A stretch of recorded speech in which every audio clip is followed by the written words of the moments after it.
SKSU College of Medicine Act aprobado na sa Kongreso. Pamamaril sa isang empleyado ng LGU Lambayong, pinatutukan ni Mayor Agduma.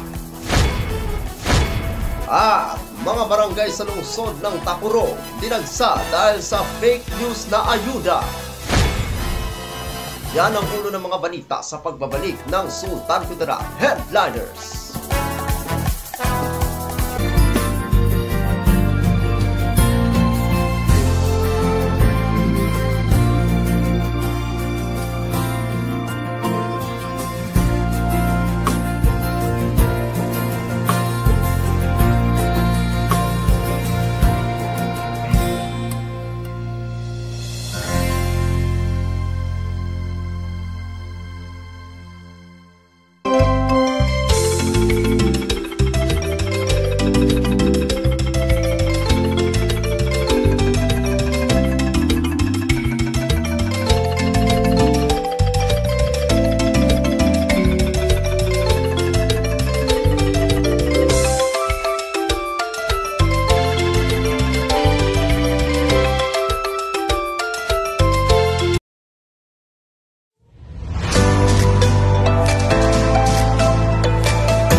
Magandang araw, lalawigan ng Sultan Kudarat. Narito na ang mga pangunahing balita sa Sultan Kudarat Headliners ngayong Pebrero 28, taong 2024. SKSU College of Medicine Act aprobado na sa Kongreso. Narito ang ulat.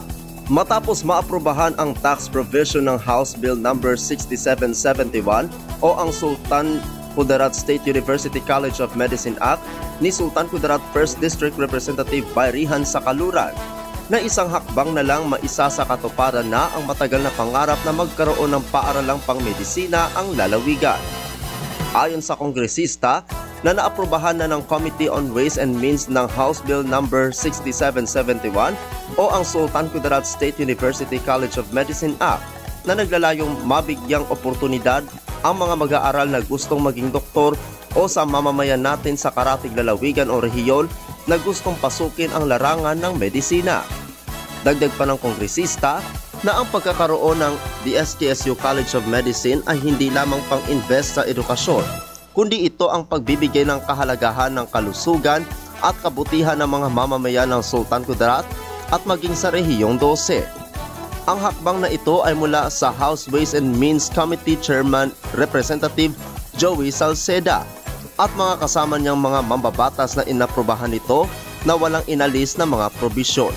Ako ang inyong kaibigang Apolinario Terry Valencia para sa Sultan Kudarat Headliners.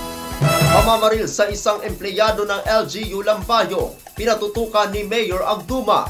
Narito ang ulat. Agad na ipinag-utos sa pamunuan ng Lambayong Municipal Police Station ang malalimang investigasyon sa nangyaring pamamaril sa isang manggagawa ng lokal na pamahalaan ng Lambayong alas 8:50 ng umaga noong nakaraang araw sa Purok Inanama, Barangay Poblasyon, Bayan ng Lambayong, lalawigan ng Sultan Kudarat. Sa pahayag ni Mayor Agduma, kanyang inihayag na nakahanda nitong tulungan ang manggagawa ng LGU sa pagpapagamot nito. Sinabi pa nito na sa ngayon ay iniatas na nito sa PNP ang pag-imbestiga upang matukoy ang motibo sa nangyaring pamamaril. Sinabi pa nito na hindi nagpapabaya ang LGU at ang kanyang tanggapan sa kanilang mga manggagawa, lalo na sa kaligtasan ng mga ito, dahil nakahanda ito basta't lumapit sa kanya upang humingi ng tulong. Sa kasalukuyan ay nasa pagamutan ng kanyang mga staff upang maibigay ang tulong na kinakailangan.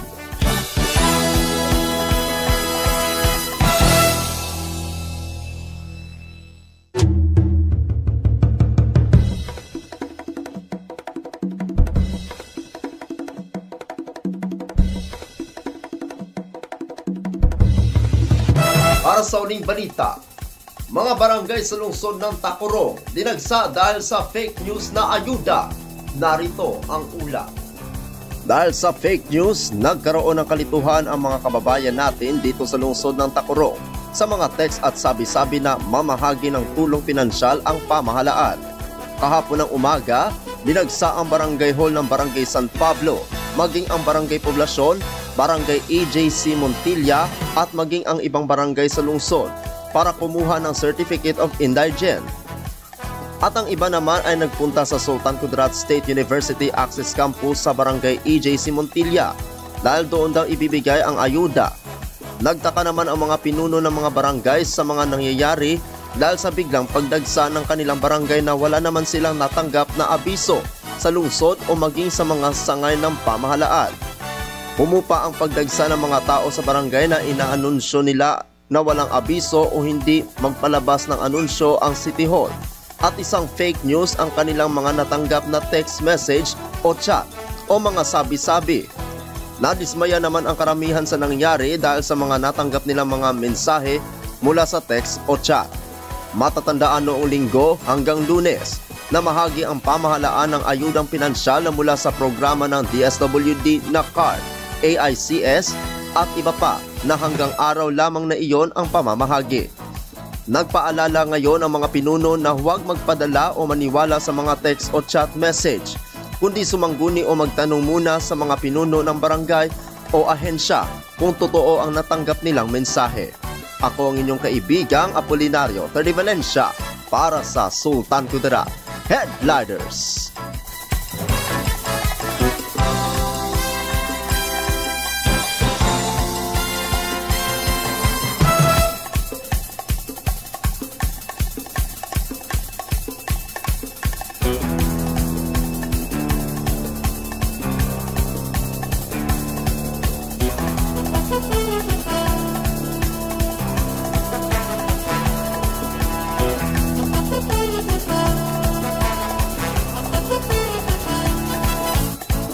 Atin ang kabuuang mga balita sa araw na ito. Mga balitang kailangan ninyong malaman. Balitang walang kinakampihan. Mga balitang totoo. Mga balitang may dalang aral at inspirasyon. Ito ang Sultan Kudarat Headliners. Hanggang bukas, maraming salamat at magandang araw, kaibigan.